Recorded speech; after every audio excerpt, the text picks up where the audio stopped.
I can't find better opportunities than these companies. Like they are really, this is like investing in the earliest days of the internet, the earliest days.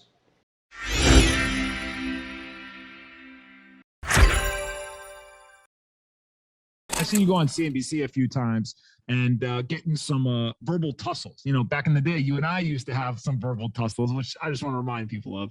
But recently, you've been asked about the vaccine mandates and kind of choice versus mandates, et cetera. Like, what's your general take now that we're in kind of, as you said, like a new version of this whole thing? And like, how do you think business owners specifically should be thinking about this? Obviously with Shark Tank, there's a lot of small business owners that watch and they like the show, et cetera. When you talk to those business owners, like how are they balancing the health stuff versus running their businesses, supply chain, like just a very complex environment right now. So like, how do you think about that? How do you talk to those companies?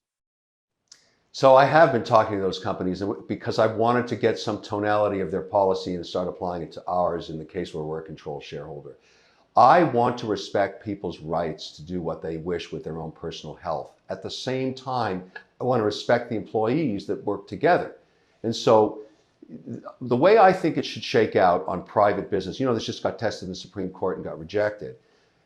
The government shouldn't be able to do a mandate to a private company and tell them what to do. The private company should be able to decide their own policy.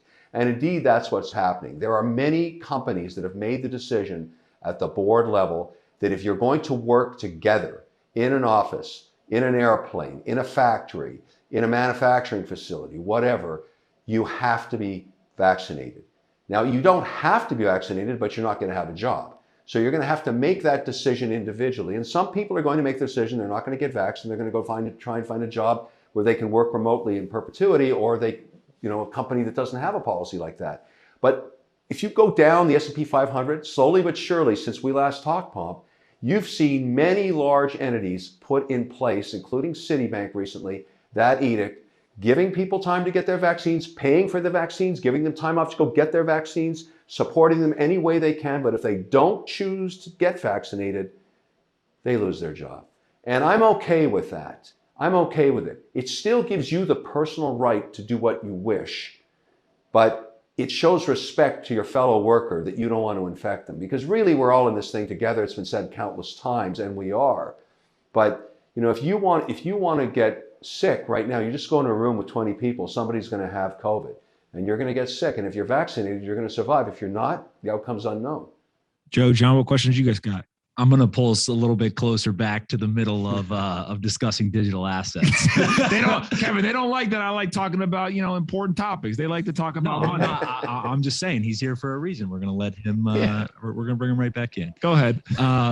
Let's talk about some of the investments you're making. I know that you've been public about kind of the specific assets that you're investing in, and it's a pretty diversified portfolio. You got Bitcoin, Ethereum, Solana, Polygon, and others. I want to talk about just quickly, if you can run through your general framework of how you determine where you're going to allocate capital. So I have come to the conclusion on all things digital, the best way to look at it, and I've said this several times, Bitcoin is not a coin, it's software. What I do is I say to myself, I've seen this movie before. I was an investor in software, engineers 22 years ago at the Learning Company when we made educational software. So the way I used to do it then is the way I'm doing it now. I'm a very lucky guy. I can make a phone call and it always gets returned. That's the whole Shark Tank thing, and I get all that. But if I want to invest in Polygon, I want to meet the engineering team, which I did in Dubai. I called them up, met the team, heard their vision of what they're doing, looked at the economic reality of the outcome, the potential of it. So first is team. I want to meet the team. If I check the box on team, smart guys, good engineers, good strategy, good group, I'm interested. Here's the test, the second test.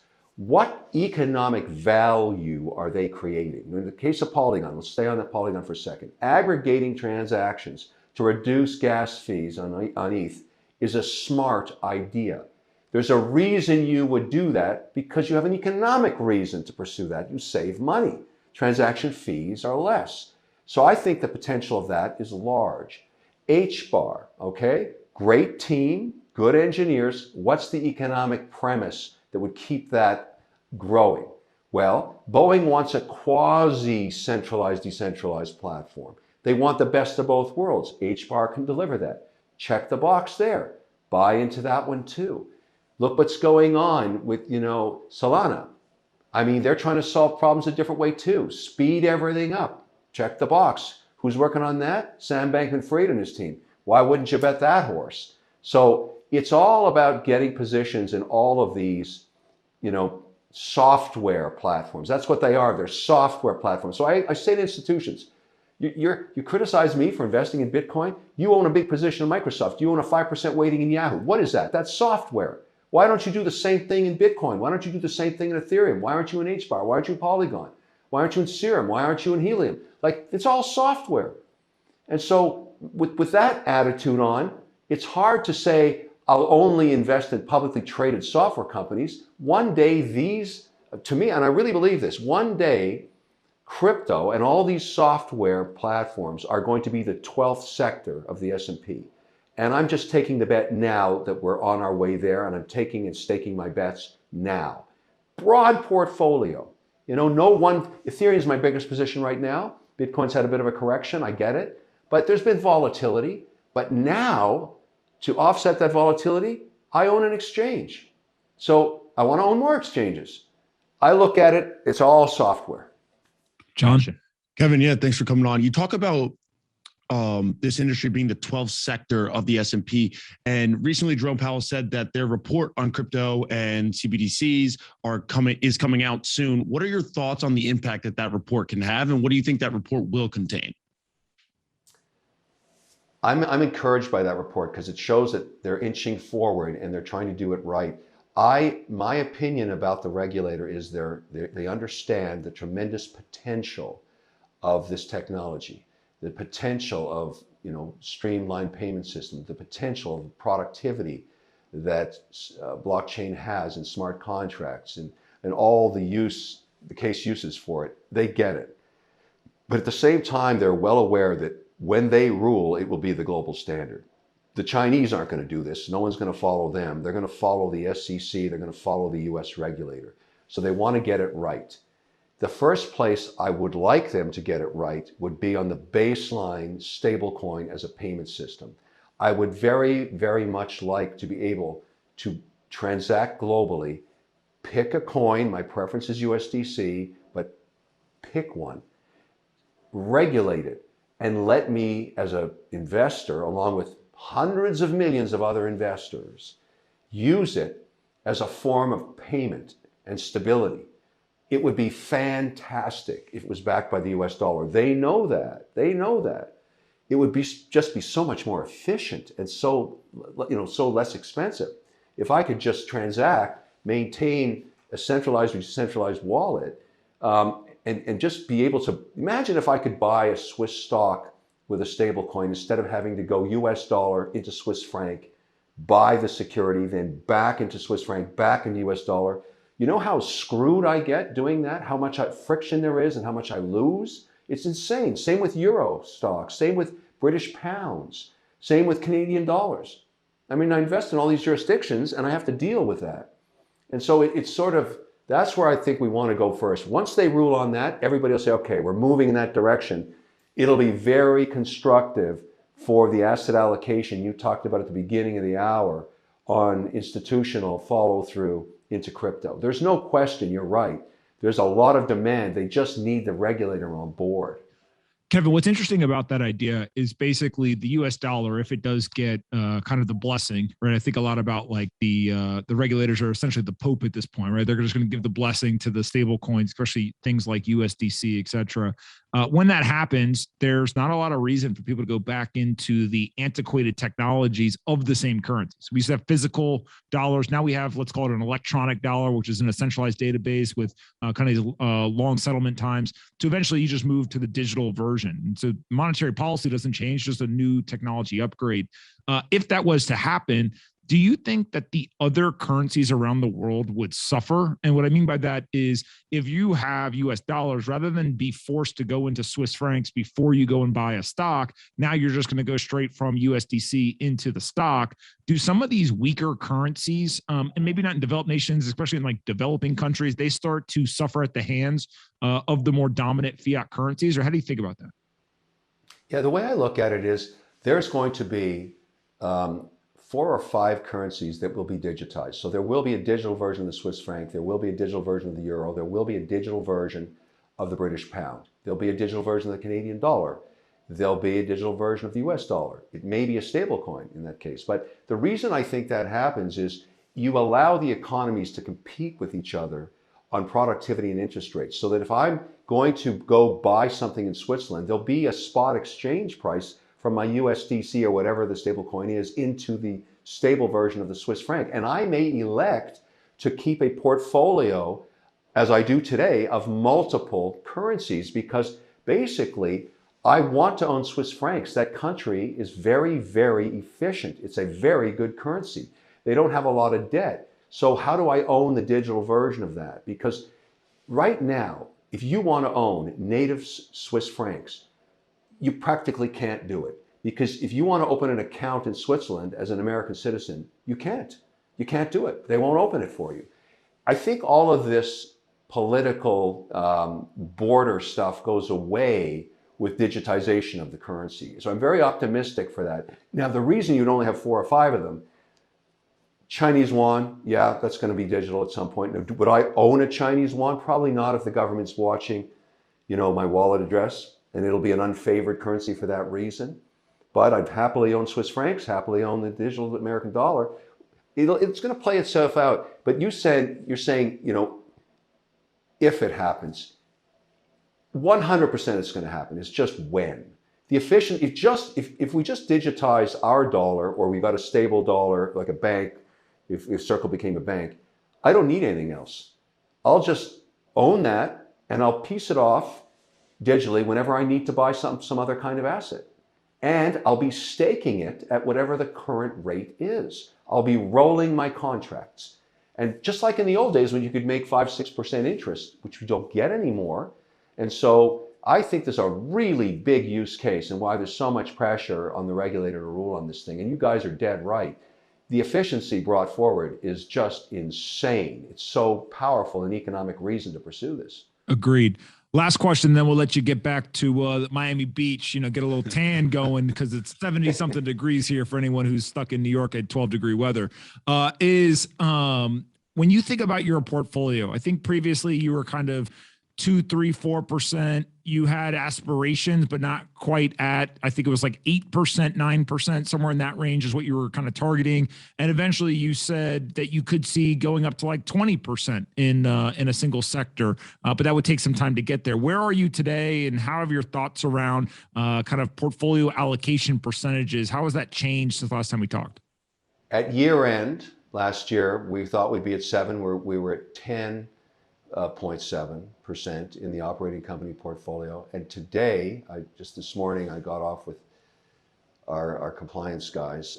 Because of our recent investments, additional investments in some of the equities that we bought, I increased my position in Hold, Immutable Holdings, the Jordan Freed company that owns NFT.com. I bought more of that, and I also bought a lot more of on the deal of that WonderFi did, buying blockchain or buying BitBuy. We're now today at 16.5%. And so we're on our way to 20. And it happened really, really fast. And I'm comfortable with it. It's more volatile than our traditional book because when you look at what else we own, it's commercial real estate, it's large cap, S&P companies, dividend payers, a lot of them. This stuff is volatile, but the underlying potential and the growth of it, and I know that a lot of institutions are going through the angst I'm having. I can't find better opportunities than these companies. Like they are really, this is like investing in the earliest days of the internet, the earliest days, because we're in the first inning of this stuff. And so you have to find your opportunities where they are, and probably by the end of this quarter, I'm going to be at 20%. That's what's happening here. So I think I've said this to you before on the show, but if not, in 2018, you forbid me. It was garbage, the whole 9 yards. I knew before the day was over, you're going to bring that up again. Hold on. This is a compliment, though. But from there to essentially, let's call it 3 years later or less. So within 3 years, from that perspective, which actually I will admit was a fair perspective for most people to have at the time, because they had just watched Bitcoin go from 20,000 fall to $3,000, et cetera. To now have 16% of your portfolio in the industry, and not only have what I'll call like true skin in the game and in a growing percentage, but to be able to talk about it with such detail, nuance, the understanding of the regulatory side, the technology, et cetera, I got to say kudos, man. I'm very impressed. I think that you not only understand what's happening here, but you're kind of not sitting back letting it, like pass by you. You're jumping into it. And I think there's a lot of people who you would consider your peers that they may say, okay, yeah, he's probably not wrong, but like, let's figure out what to do. Let's go read some white papers, whatever. And they're going to take another 2 years before they jump in, and they're just going to miss a huge piece of this. So it's not only the willingness to change your mind and all that, but it's also the courage and conviction to kind of act in a way that 16%, like that's nothing to sneeze your nose at, especially because you have these like weird rules, like no more than 20% in a single sector, no more than 5% in a single stock. It's, it's like almost like I know all your talking points on that stuff. Yeah, no, you're right. But that is the way the mandates work out there globally, and sovereign and pension and everything else. It's sort of one of the challenges I've got is I have to include my holdings and my contracts on USDC as basically an equity, as I said earlier, which to me is frustrating because I can't get past 20%, but it should be treated like what it is. It's a currency where there are no rules like that. But we're not there yet, and it's a push. I will say one thing in closing. Watch what happens this year in the amount of capital that comes into that new mining model. That we're going to solve this ESG problem in 2022. You're going to see a lot of institutional capital come into this idea of mining within a community, supporting a community, doing it ESG compliant, ethically compliant, all that stuff. And they'll own the equity just like they own any other equity, but they'll be exposed to the vol of Bitcoin. That's how they're going to do it. Yeah, I think that I think that people are underestimating how violently institutional capital moves when it moves. We saw this with Bitcoin in 2020 into 2021. There was really a lot of the price was driven by the arbitrage for the Grayscale Bitcoin Trust. I mean, there was just massive capital inflows there. And because that capital couldn't be redeemed, there ended up being this huge price increase. At one point, I think Grayscale was buying like 150% of all Bitcoin being mined every day. Right. So it was just sucking liquidity out of the market. And that was just institutional capital. And it frankly wasn't the big boys. It was hedge funds and family offices, et cetera.